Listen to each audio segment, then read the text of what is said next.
روایات میں آتا ہے کہ آپ نے انہی قدموں کے بل پیچھے پلٹ کے نیام سے تلوار باہر نکالی اور ہوا میں لہرانی شروع کر دی. محمدی کچھار سے حیدری شیر نکل آیا. کہا ولید بن عقبہ تو ہمیں نہیں جانتا ہم کون ہیں؟ آنا حسین ابن علی ابن ابی طالب. میں حسین ہوں، علی کا بیٹا ہوں، اور علی ابو طالب کا بیٹا ہے. ہمارے گھر میں قرآن اترتا رہا ہے، فرشتے ہمارے گھر میں آتے رہے ہیں.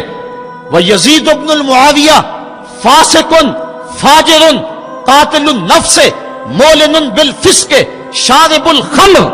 اور یزید فاسق ہے، فاجر ہے، مسلمانوں کا قاتل ہے اور شراب پیتا ہے، اس لیے حسین ڈنکے کی چوٹ پہ یزید کی بیعت سے انکار کرتا ہے. حضرت امام حمام امام حسین رضی اللہ تعالیٰ عنہ نے انکار بیعت کی وجہ بیان کر دی.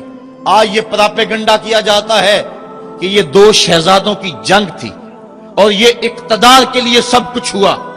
اگر یہ بات ہوتی تو ترمح بن عدی کہہ رہا ہے، حاتم طائی کا پوتا، جب آپ میدان کربلا کی طرف بڑھ رہے ہیں، حضور آپ میرے پہاڑوں میں آ جائیں اور 5000 کا لشکر آپ کی پشت پہ رکھ دوں گا اور آپ جدھر بڑھیں گے وہ جان نثاری کرتے ہوئے آپ کے پیچھے ہوں گے اور یزید کی حکومت کے ٹکڑے کر کے رکھ دیں.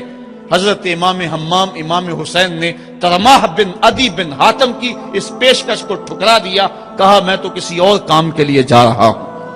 یزید کے چہرے سے اس نقاب کو نوچنا تھا، اس کے مکروہ چہرے کو لوگوں کے سامنے ننگا کر کے بتلانا تھا کہ یہ وہ شخص ہے کہ جس کے بارے میں میرے محبوب اور میرے نانا نے خبر دی ہے کہ بنو امیہ کا ایک ظالم شخص میری سنت کو بدلے گا اور وہ سنت کو بدلنے والا یہی شخص یزید ہے.